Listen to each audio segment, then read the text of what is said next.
If I can have your attention, we'll get started with the main event here. For me personally, one of the great changes that have happened in the world, our idea space, the idea of liberty over the last 5 years, has been the advent of media. 10 years ago, when we first started making films at the Mises Institute, it was a gigantic problem. It was almost impossible. Over the last 5 years, everything seems to have changed, right? So now, just one person with a laptop can make something more spectacular than existed, anywhere in the libertarian world, 25 or 30 years ago. So progress is all around us. Behind every film, though, comes a great deal of talent and technique, also an intellectual core. That's what's most interesting to me, to discover what a great filmmaker truly believes about the world, and what is the agenda, what is the goal of the piece of art. So I'm so pleased today to introduce Foster Gamble, whose film, Thrive, turns out to be one of the most watched films in our idea space over the last 24 months. And from the little bit I've seen, I'm looking forward to digging in and spending a good solid 2 hours with it. It looks to me like it has an absolutely brilliant future and has just begun. You have a copy of it on your table. And he's with us here today. For him, he mentioned to me, I think we're up to what? How many views now? 18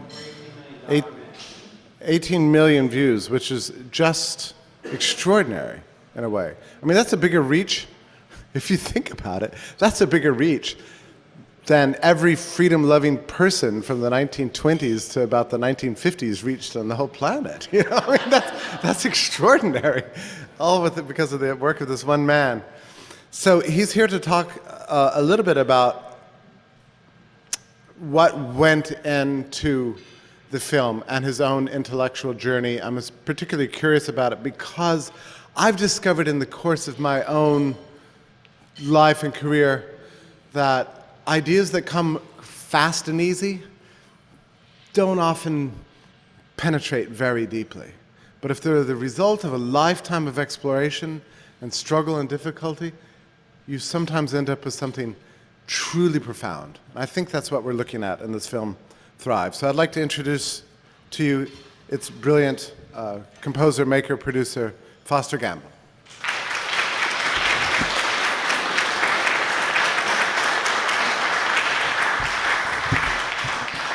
Well, thank you for coming to lunch.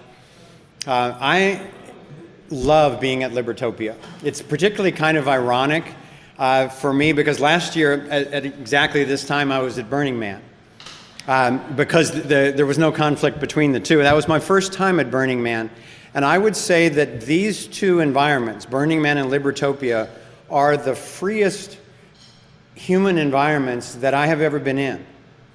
And it looks and sounds quite different at the two events. I did see one bicycle in the lobby with some lights on it, but in general there would be a lot more noise and a lot more drama going on. But the consciousness is actually very similar. And by that I mean this respect for the sacredness of every single individual, and that everybody should have the same rights. And that there should be rules, but those rules should only be to protect those individual rights. And because of the comprehensiveness of Kimberly's and my film, Thrive, we get invited to all sorts of groups. I'll go sometimes in a single day, much less a week, from talking with a conspiracy group to a banking group to a corporate group to a UFO group to a liberty group. But the exciting thing about being in those conversations is that within 10 minutes, it's usually exactly the same conversation that is going on, where people want to know what the hell is really going on in this world, and then they want to know what can we do about it. And people are contributing to that. And here and at Burning Man, there is a sense of the future that really excites me. First of all, I usually, as you know in your own lives, you have to be fairly careful about just how and when you bring up the liberty or anarchy conversation and how you do it. And it's a tricky one. that I'd like to talk about a little bit more later on. But in this environment, to actually be walking around talking with people where there is a common understanding, where people have done their basic homework of going beyond what you were trained into as a child, as I was, whatever that was, whatever excuse for limiting other people's rights that each of us was indoctrinated into, there were times that were humbling for each of us, where we had to actually go, I don't know, I'm not sure I've thought about that. And that's what I want to address a little bit today. I was asked to address a little bit how I came across voluntarism. So the title that I submitted back in was Free at Last, My Slippery Slope into Voluntarism.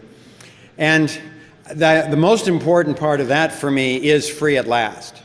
Because I really finally, I mean, I'm 65 years old, and I finally felt, I guess for me it's about 7 years now, I finally felt completely free, ethically, morally, and I would say trans-politically.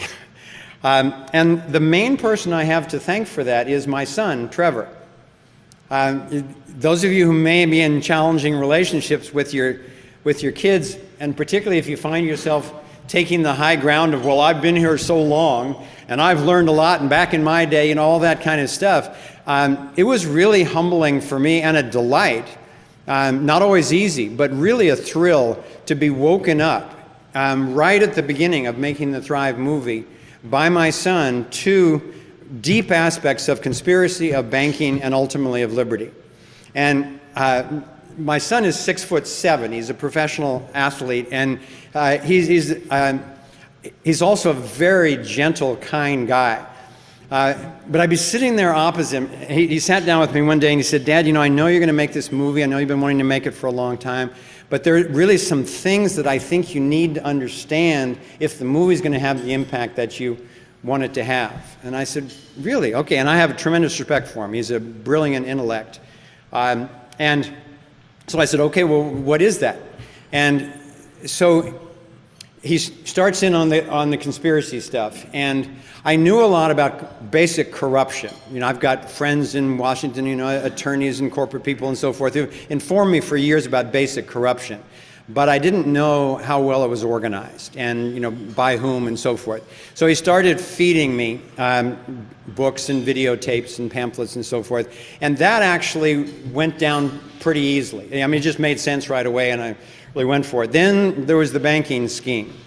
And one of the pamphlets he gave me was Bernard's. And I read that and goes, "Oh, no way. No, actually, this makes more sense than anything I've heard before." So I dove into that one, you know, really deeply. And then he comes to me and he said, "Okay, so now that you've got kind of what's going on," he said, "I think you need to take a look at this whole notion of politics and government and the whole core notion of liberty."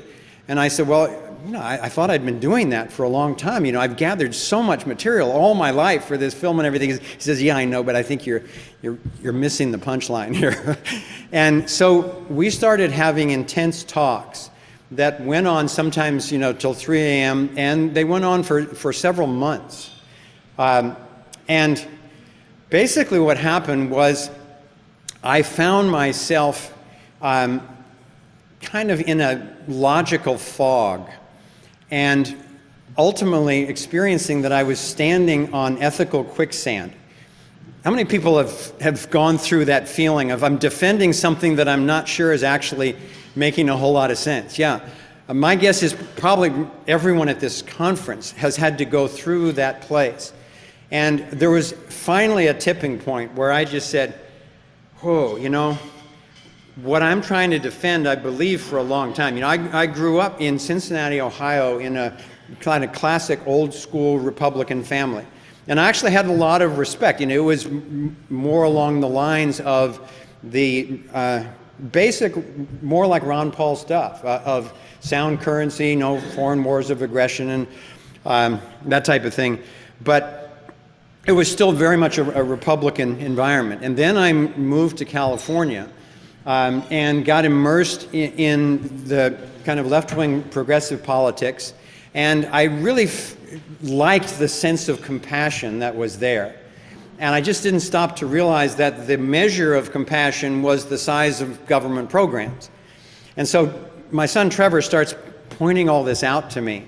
And I had a lot of those sentences, yeah, but what about the poor people in the roads and the sick people and all? Yeah, I went through that whole liturgy with him, and he would just sit there and he'd say, well, here's the thinking I've come across on that. And I found myself feeling really shaky in what I was trying to defend. But as you know, there's always the next, but what if? Yeah, but what about this over here? And so ultimately there was a tipping point where it started to make a lot of sense to me. And I said, okay, thank you. I am starting to really get this, and I like it. You know, there have been, I would say, 3 really key OMG moments in my life in this whole realm. The first of which was when I discovered the nonviolent martial art of Aikido. I had been training in Tai Chi, which was really beautiful and good for my body and so forth, but didn't provide a lot in self-defense. So then I trained in karate and became very efficient at destroying another person's body in an emergency situation. But I could never commit my spirit to it 100%, because philosophically it was still about destroying someone else. And how do you use that philosophy with your coworkers or with your spouse or with your kids? It's like in frustration, I finally quit all that. And I have a friend who's a psychologist, and he was asking me about my martial arts stuff, and I said, you know, I just quit because I'm looking for some sort of nonviolent, powerful path where you can be gentle and powerful at the same time. And I think I'm going to have to create it myself. And he just chuckled. He said, someone's already done it. Just trust me as a friend. Come to one Aikido class with me, and then just see what you think. So I went to this one Aikido class, and it completely blew my mind. My instructor was about this tall. He had a grin like Yoda, and he manhandled me with this big smile in a way that I never felt violated or whatever, but I was completely controlled anytime I tried to play the role of attacker. So I thought, something's happening here. And so I went home and ended up throwing up. And literally what was happening was I was regurgitating a knot of tension that I had felt as a man all my life. That how can I be powerful and gentle? And I finally, on that day, I experienced, okay, I think there's a way. And this Japanese man, Morihei Ueshiba, who died in 1969, was kind of the master of martial arts in Japan. Jiu-jitsu and kendo and all sorts of arts. But he too had found the same frustration, gone off into meditation in the mountains, had this epiphany where he realized that we're actually all one, and that he needed to develop an art, a way of being that went with the life force instead of against it. And he gave birth to Aikido. And so I trained and taught in Aikido for 15 years, but it's really shaped everything I've done the rest of my life. But it was that aha moment of, okay, if I actually go with the life force and protect as much as I can, even the person who's out of harmony enough that they're trying to attack me, there's a way there that actually moves energy to the next level and is without resistance. So that has shaped everything I've done. The next real aha moment for me was, because I've been a scientist all my life. I gave up on the formal science in college. I had been on a fast track in high school in physics and geometry. But I started feeling really bored and actually kind of deceived by what I was being told in physics, and so I quit just in frustration. I found out much later on, because I've continued to study all my life, that I was in fact being, not intentionally, but I was being told either untrue or limited perspectives. But I've been involved in the pursuit of truth about how energy works in the universe, in physics, in cosmology, and in spatial geometry all my life. And what that led to, much to my surprise, was the whole UFO ET phenomenon and into the labs of free energy inventors. Actually inventors in many fields, but especially in the area of alternate energy. And the key to the whole thing, particularly for those of you if you haven't seen Thrive yet, the key to the whole breakthrough for me was realizing that there is throughout the known universe one and only one pattern that the universe uses to sustain a healthy system. And given our human imperative to try to figure out how to create sustainable systems, it's nice that the universe is providing a blueprint at every single level if we just know how to see. And what I'm referring to is this torus pattern. It's a donut-shaped whirlpool vortex that is the shape of the electromagnetic field around my body.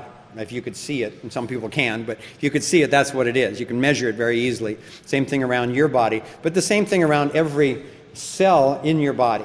Same thing around every atom in your body, every subatomic particle, and the same thing around the planet, the solar system, every galaxy, every cluster of galaxies. And now they're saying even the universe itself has to be this in the shape of this torus.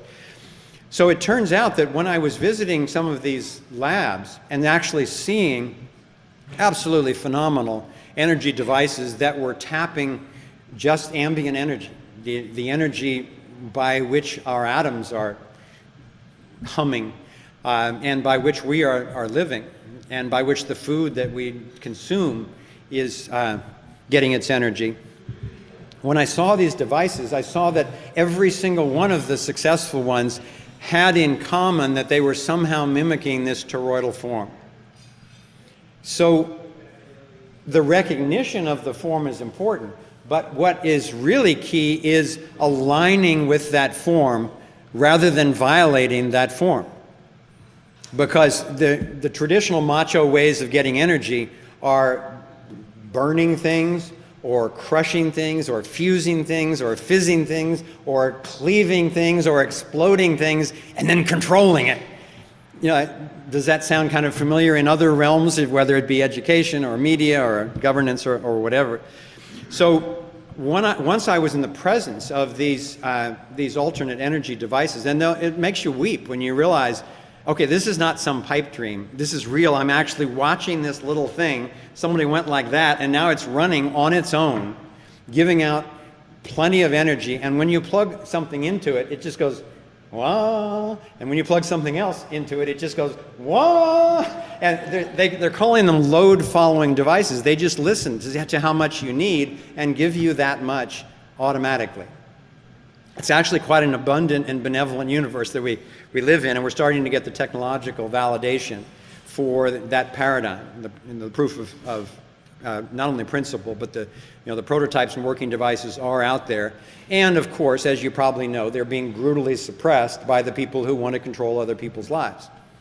So then the third big aha for me, which Trevor brought into my life, was that when you come to the human level, that honoring the wholeness of the system does not begin with the group, with the nation state, with the country, with the one world humanity.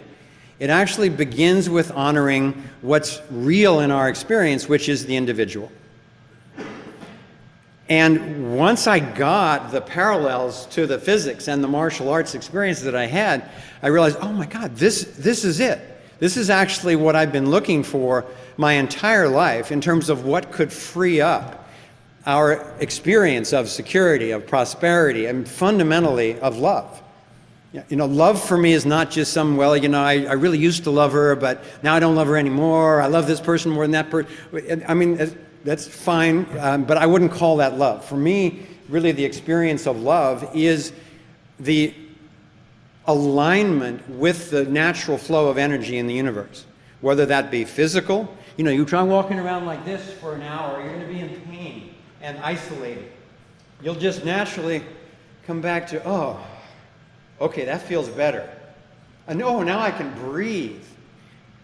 That's aligning with your natural toroidal form. And then when your emotions start pouring through, which is just the life force, if you align with that, it's like, oh, that feels better.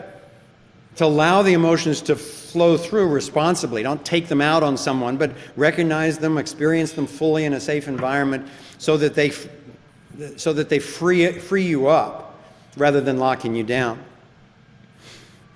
And the same thing with your mind. When you have thoughts that are making you go like that, if you can notice them and let them go,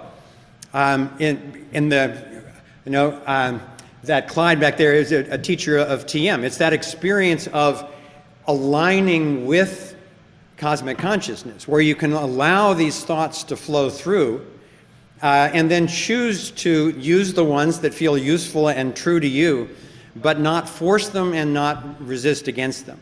So it's aligning with this experience on every level. Interpersonally, it's really listening to the other person, whether you agree or not. It's really listening and honoring their point of view. And then same thing with the environment. And then the experience of group becomes simply an expansion of that. It's a holographic fractal expansion of the honoring of your own whole self. Joining that with honoring the wholeness of every other being. And then the wholeness of every ecosystem, the wholeness of our relationship with all entities in the cosmos. So it literally just opens up the box to this toroidal form, which is as a continuous flow, energy in, energy out, but it's always open at the center. So it can be both distinct and unified with everything else at the same time, which I think is the truth of our existence. So Trevor and I had these discussions, and I came to really like what he was saying and really admire that he was, number one, had found this. He had come to me when he left college, and he said, Dad, he said, I don't think you're going to see me going into a traditional mainstream job right now. And I said, I don't have any attachment to that. What do you want to do? And he said, I need to find out how the world really works so that I can decide where I can best put my energy. And I said, wow, great, go for it. Let me know what you find. So he spent 6 years following the money to figure out how does power really work on this planet.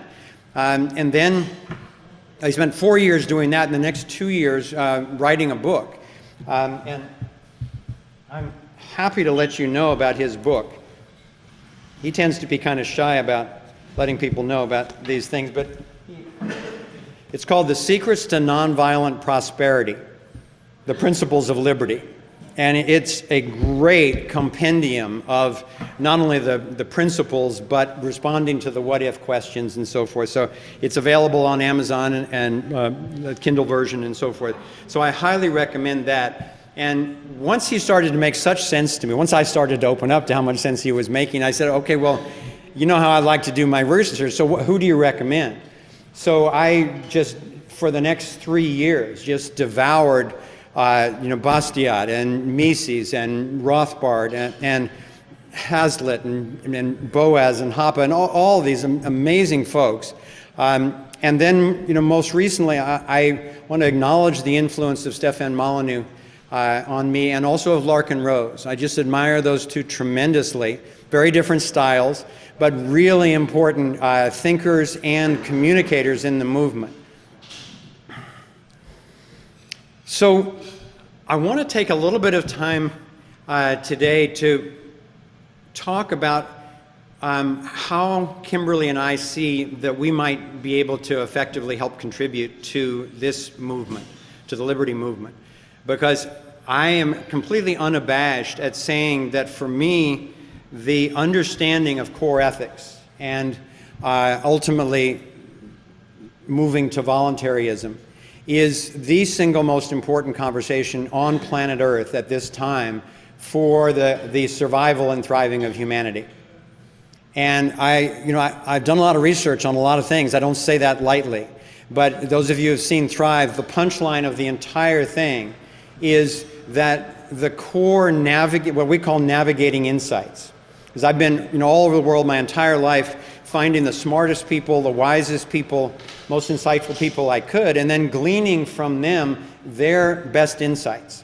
And I've collected a lot of those, and a lot of them are in Thrive. But one of my key quests along the way is there a core navigating insight out of which all the rest come? And I say in Thrive that for me, the core navigating insight is that no one has the right to violate anyone else except in self-defense. And with all of the conversations that I've had for decades with people, it's the only thing that I've found that everybody that I've ever met agrees to for themselves. I have actually had some startling conversations with self-acknowledged fascists, communists, sadists, so forth, where it's like, even they, of course, want to have the right to have, to not be violated themselves, unless, in the case of a sadomasochist or something like that, they can invite someone to violate them, but then it's not unwanted aggression. It's just, it's their means of pleasure or whatever it is. But even they don't want to be violated against their will. So the notion in this world today of finding a core principle that everybody agrees to, I think is really exciting. And when I was doing the website for Thrive, we spent a little over 3 years building and writing for that website. I highly recommend you go there if you haven't already and just use it as a tool to save you time. It's called thrivemovement.com. And so I needed to write articles on all of the critical issues for all 12 major sectors of human endeavor, plus another 8 key topics, like fundamental pattern, alternative energy, liberty, things like that. That was a daunting, depressing task, to write about all of the horrible things that are going on in all these different areas. And then about 2/3 of the way through, I had a couple of epiphanies which were really liberating. The first was that virtually all of these critical issues actually trace back to a very few human beings. So most of the problems, I would say potentially all the problems, if we had a real comet heading toward the planet, that would be a different category of problem. But all the problems I could find were actually human created and therefore can be human fixed if it happens early enough, if we get on it and stay on it and get it done.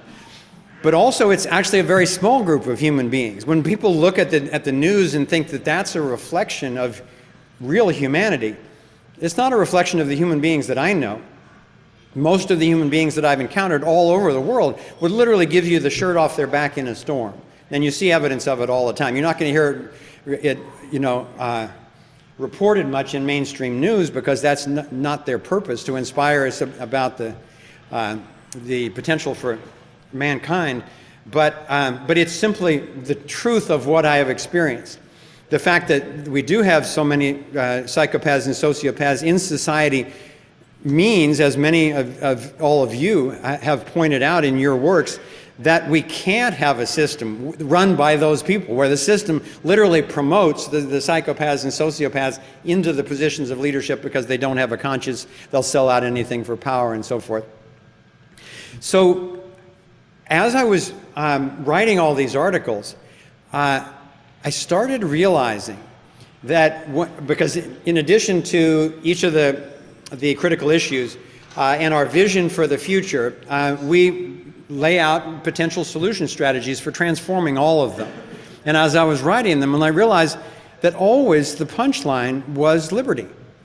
That really, virtually every single one of those problems, when you come back to what would solve it, they essentially all go away just by honoring the sacred being of every single individual.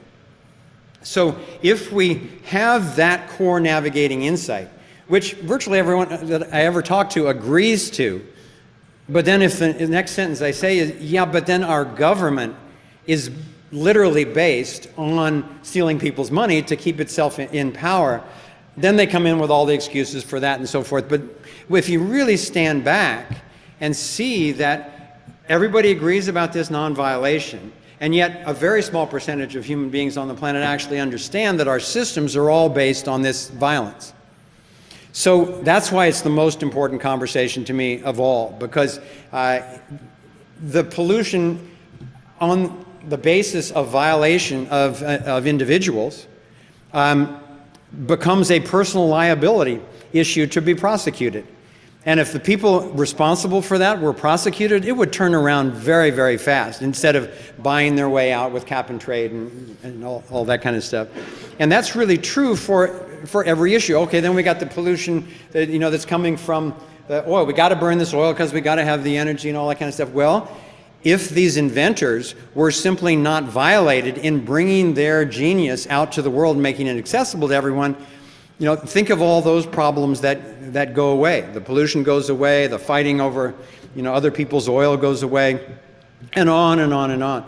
So I won't go into a lot of detail. I'm going to do more of that in my talk tomorrow. I'm giving a little workshop on liberty-based solutions tomorrow at 2 in number 4 over in the convention center. So I'll go into more detail there. I've been keeping a list of what goes away. What are all the seemingly intractable problems like, immigration and pollution and minimum wage, all this stuff. What are the things that actually just simply go away once you actually are in a voluntarist society? And it's such an inspiring list. I'll share that in detail tomorrow. But really what I'm saying is I can't believe practically how simple the solutions are. It doesn't mean that they're easy, but this understanding of the power of nonviolation, the ethical morality of nonviolation is the most profound thing I've ever come across in my entire life. And it holds such hope for humanity.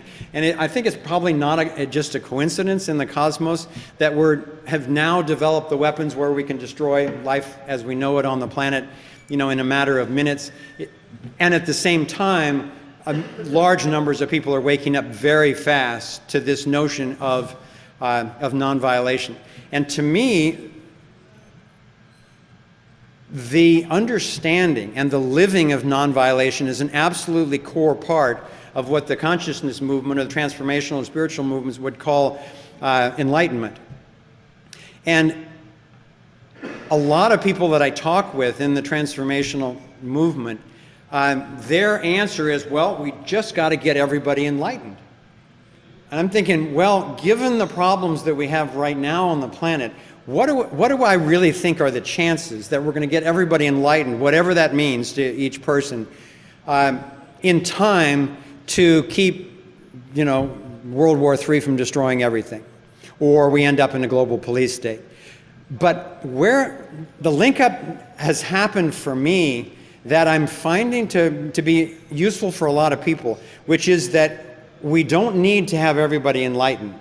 It's like the Revolutionary War. We don't need to have everyone, but we do need to have a percentage. But what we do need to have is enough influential people that our laws, our rules, reflect enlightenment. Because then people who aren't just naturally going around non-violating come up against those rules that are based in the enlightenment of the non-violation principle. So that's a lot of what we're pressing for in the media that we're doing through Thrive, is just promoting the understanding that we need to not have rulers, and at the same time we do need to have rules, and those rules are enlightened rules in the sense that they're all based on the core morality of nobody gets to be violated.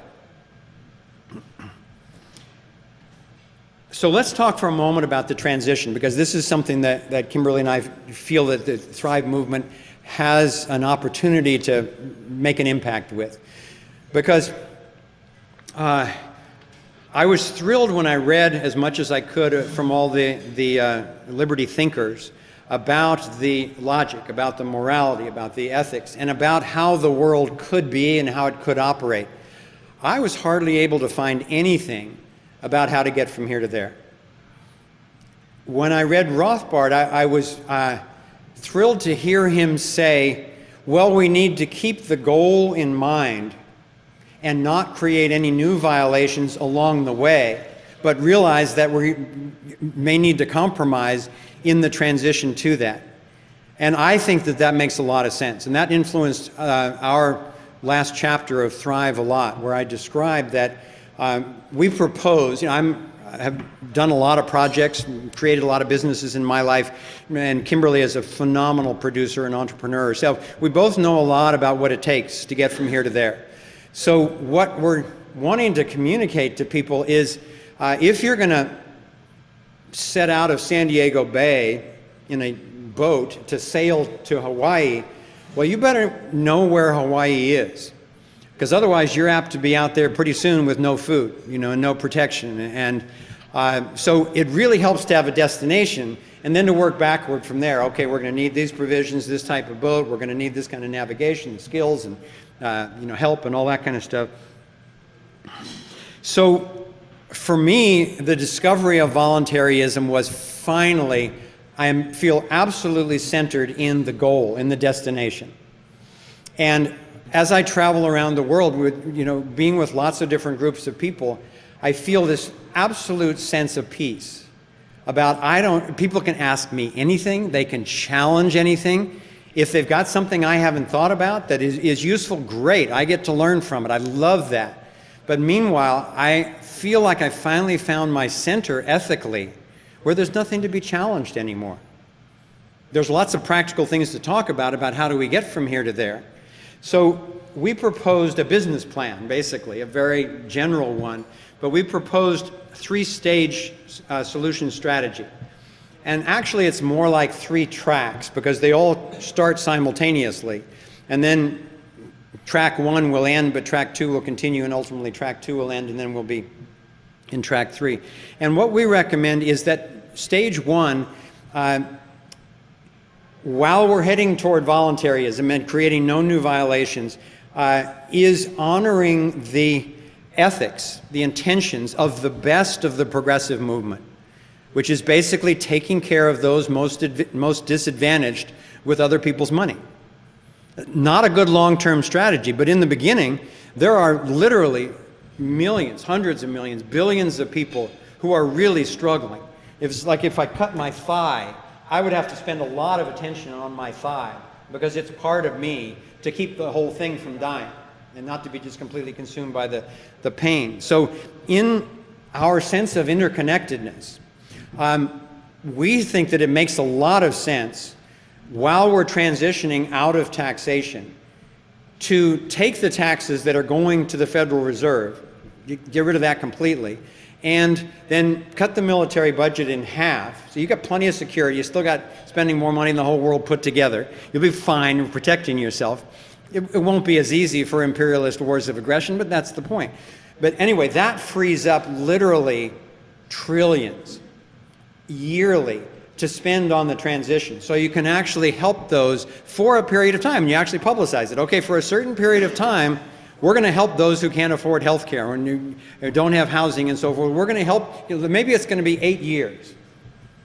I don't know what the right number is, and it'll probably need to change somewhat as you're going along. But for a period of time, those of you who need it most are going to get help, because as we're diminishing the taxes, those taxes are going to go to help the poor and help the sick, help you get on your feet. If there's subsidies, it's going to be subsidizing the transition back to organic farming, and healthy things like that, which are honoring the wholeness of every system. And the Earth Policy Institute estimated that it takes 190 billion. It would take 190 billion a year to solve all the poverty, sickness, environmental problems, as well as social justice. It would take 190 billion a year for some period of years. This frees up what we suggested with the Federal Reserve and the military. That frees up at least 1.3 trillion in yearly.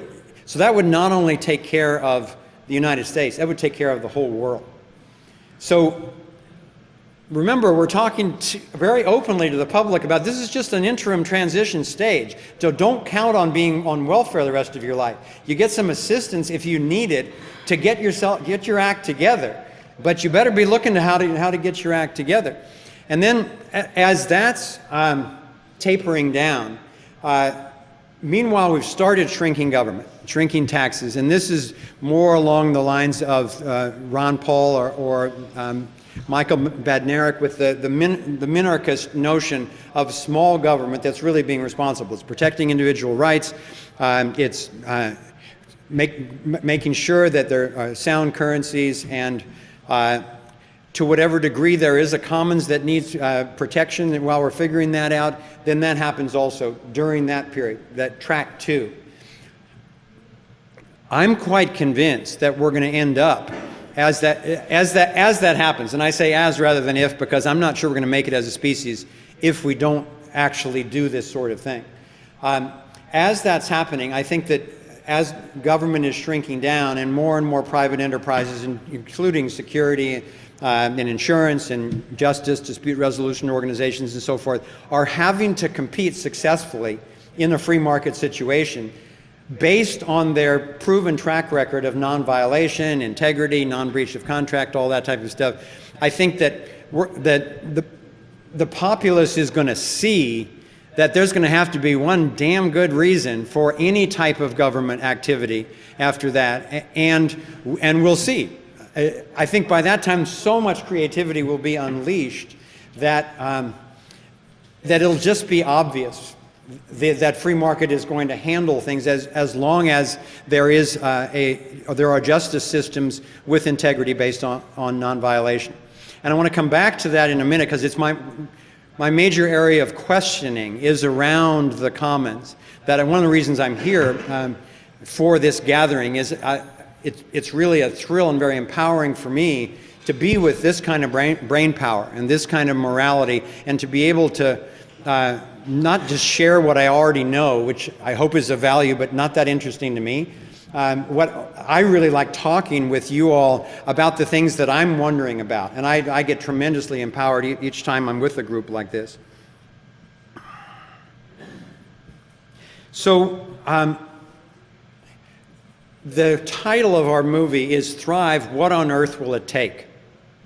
My initial research was, okay, well, what's in the way of our thriving? If it's natural for organic species to thrive, then what's in the way? And there are obviously a lot of corruption, a lot of lies and manipulation and coercion and all that stuff. But I really like Larkin Rose's, the way he boils it down, particularly in his most recent book, The Most Dangerous Superstition.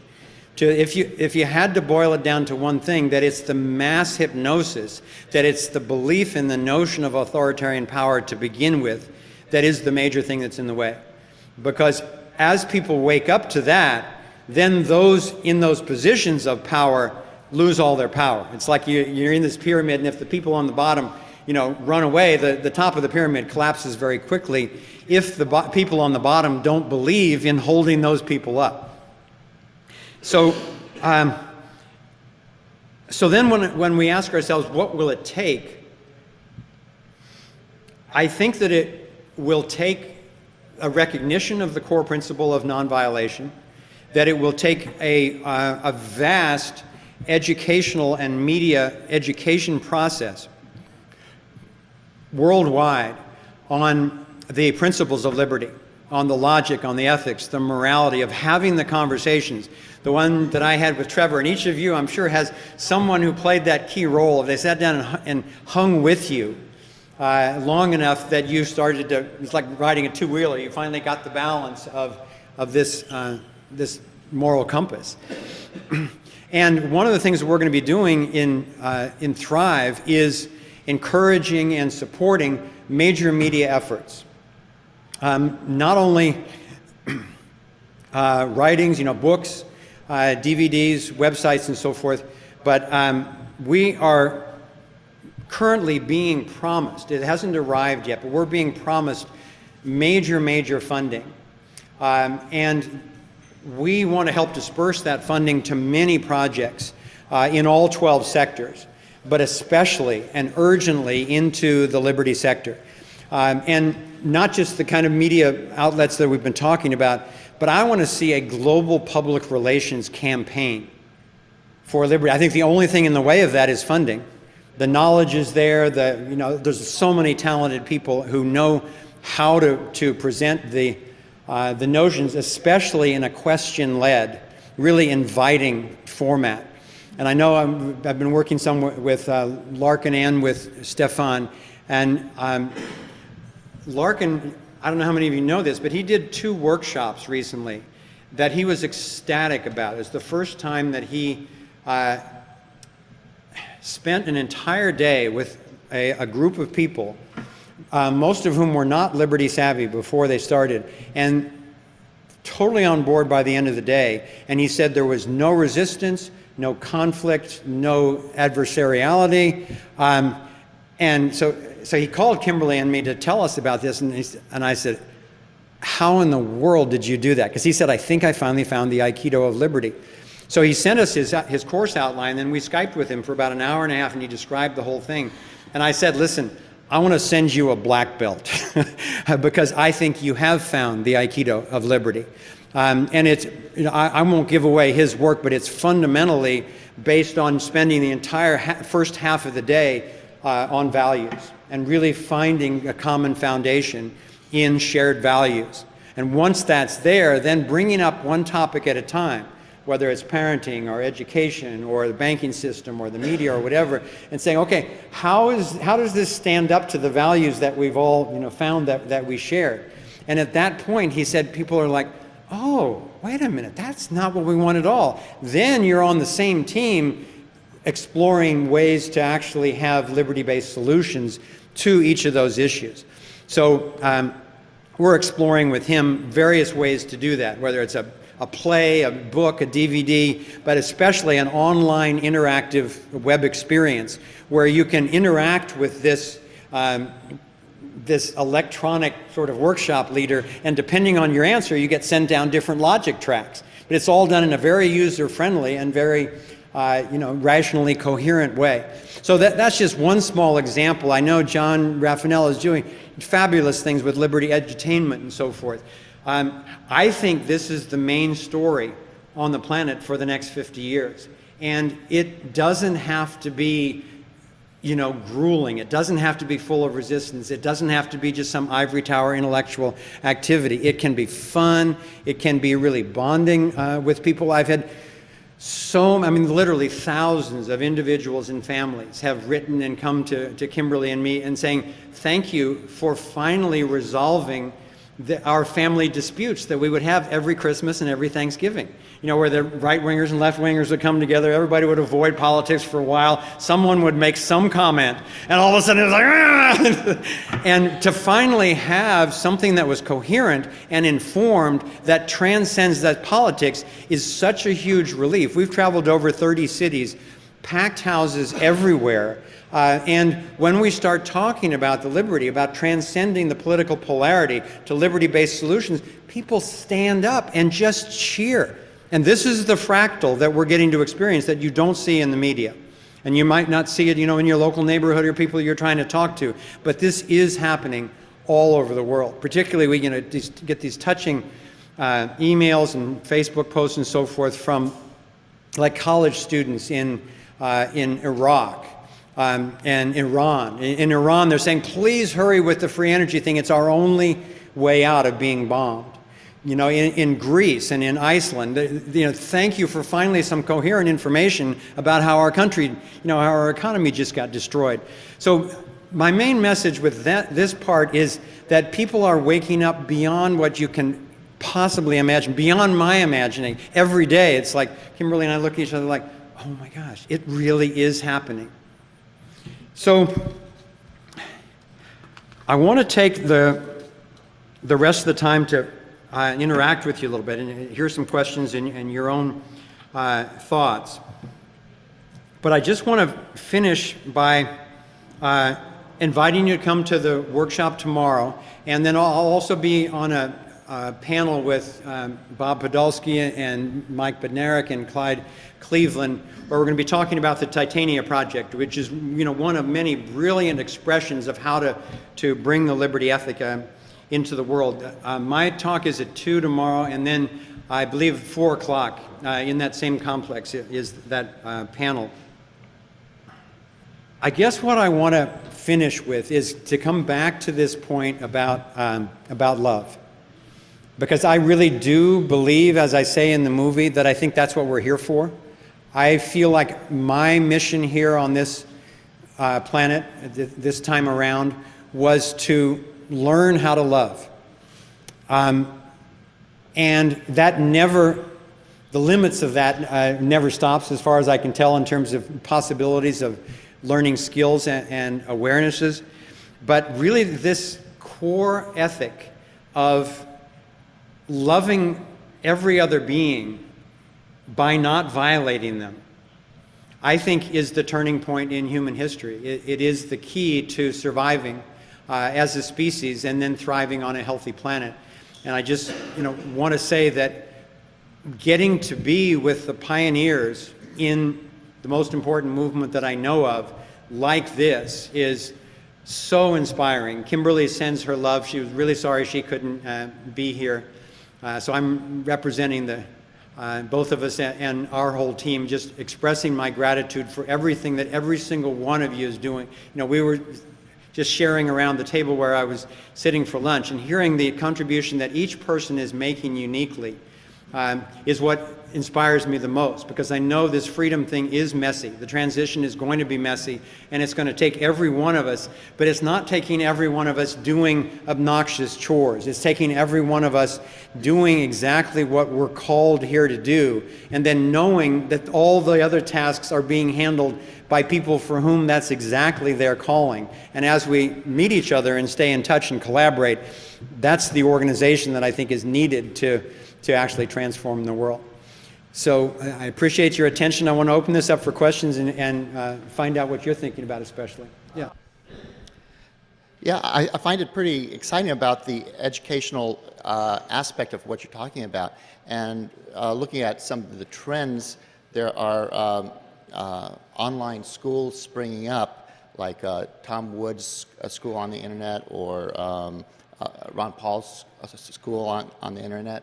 And I was thinking that your education of teaching liberty, have you thought about franchising your program on their sites, or other sites that might be exported to other countries in the world?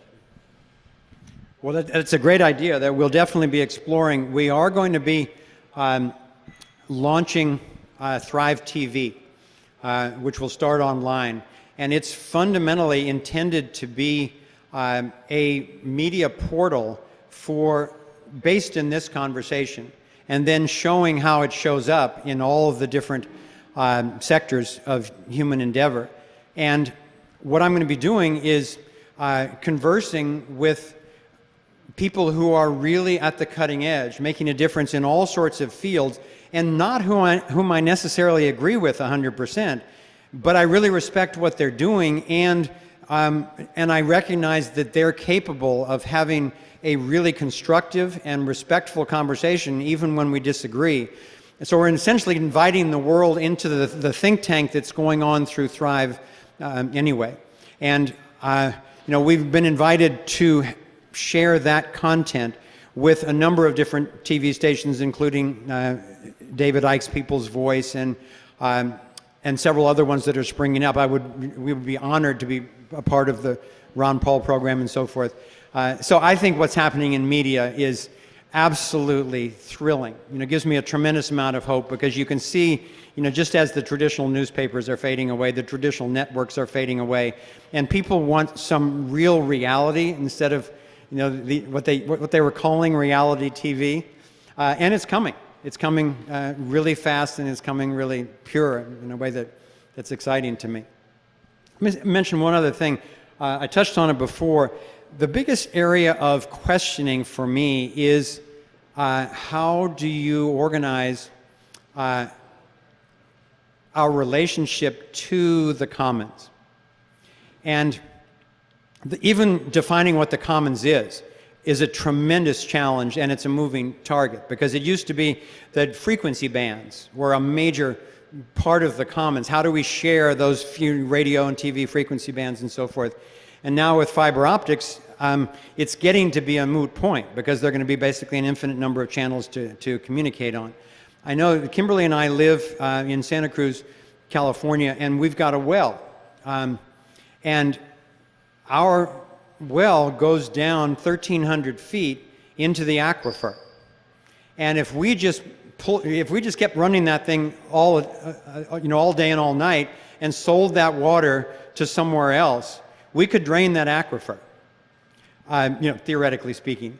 And so is your private property that wedge, from the boundaries of your property down to the center of the earth? Or, obviously the air passing by your property, you can't pollute that because it violates other people and so forth. And there are resources like water, like fish in the ocean. I don't eat fish, but a lot of people do. They depend on it. And the fish are moving around all the time. And so that has been my major area of questioning. And I invite any of you to address it now or whenever you see me around here. I was talking with one friend of mine from whom I've learned a lot about the agenda, but he still thinks that the solution is democracy. And so we argue about the commons a bit. And so he sent me this book, and he said, you need to understand this, because this woman named Elinor Ostrom wrote a book called The Governance of the Commons, and she won a Nobel Prize for it. So he was sending me this to show me that, the commons needs governance. Here's the book, Governing the Commons, The Evolution of Institutions for Collective Action. So I begrudgingly sat down to read this book, and it turns out that her conclusion is it's not going to work from some external corporation trying to manage the fisheries or the water or something like that.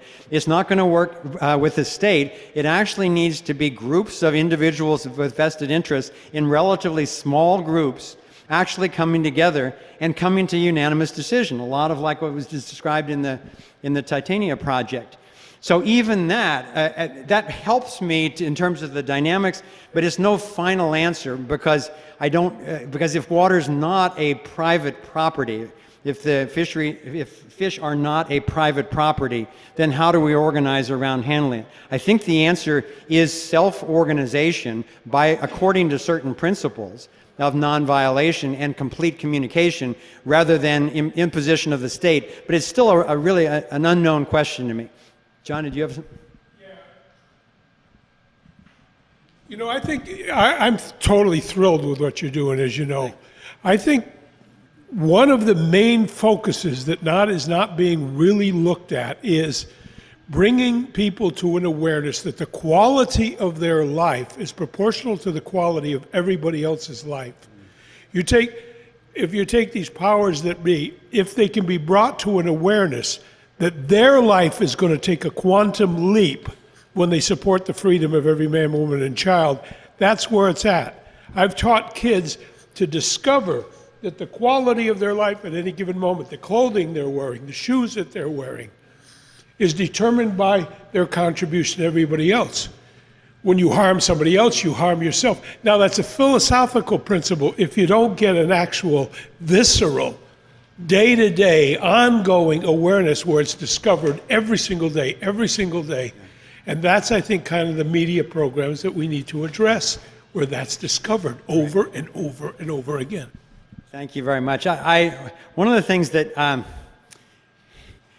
love about John and about Steph is Steph really struck me when he said one time, he said that reason leads to virtue, and virtue leads to happiness. And that is a very powerful and very accurate equation for me. And he makes the point that if you're trying to communicate about liberty and you're miserable, or dogmatic or oppositional or something like that, people are going to be maybe hearing your words, but they're not going to want to let them in because they're not inspired by your example. So this transition, even though it's a lot of work, can actually be really fun. It can be really beautiful. It can be really humorous along the way. Anyone else? Yes.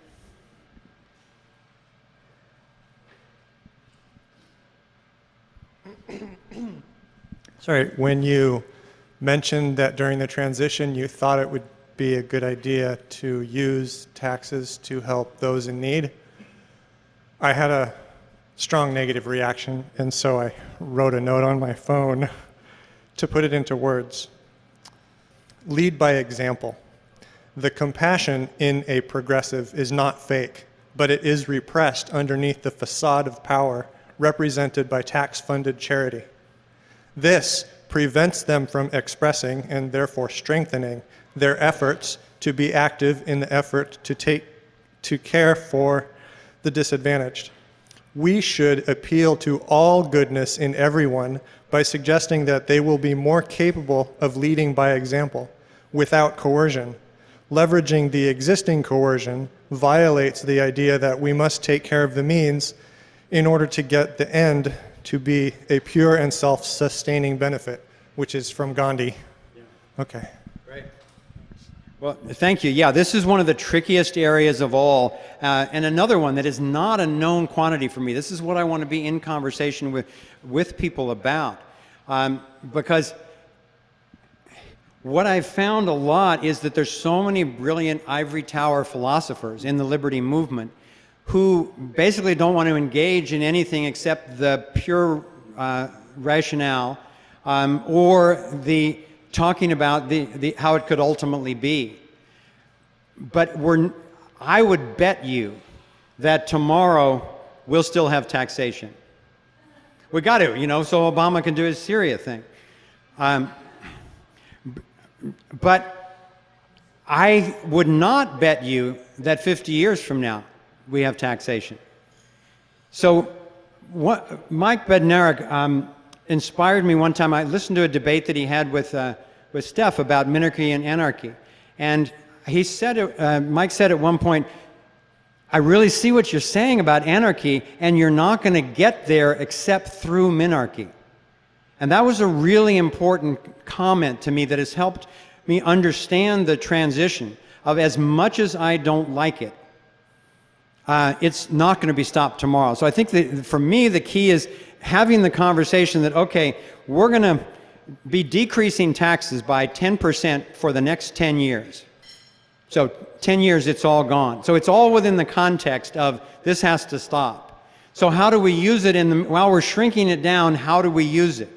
Because it'd be absolute chaos if just tomorrow, what is it, 70% of the people in this country depend on the government to put food on their table through, the entitlement programs, contracts, subsidies, all that kind of stuff.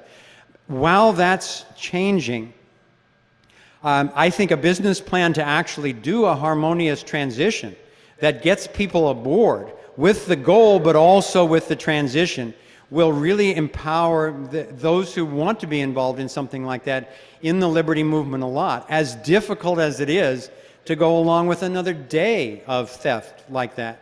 So I think that's a really important area for brainstorming, and I don't have the right answer. We're just proposing some general principles and strategies. So I see that it is 2 o'clock, so I want to be responsible to timing. I know there are other events that are getting started. So I'll hang around here for a little while if anybody wants to continue the questions, but I really thank you for coming. I put a complimentary copy from Kimberly and me and our team of Thrive. If you already have one, please pass it on you'll know exactly the right person or institution to pass it on to. So thanks a lot and good luck.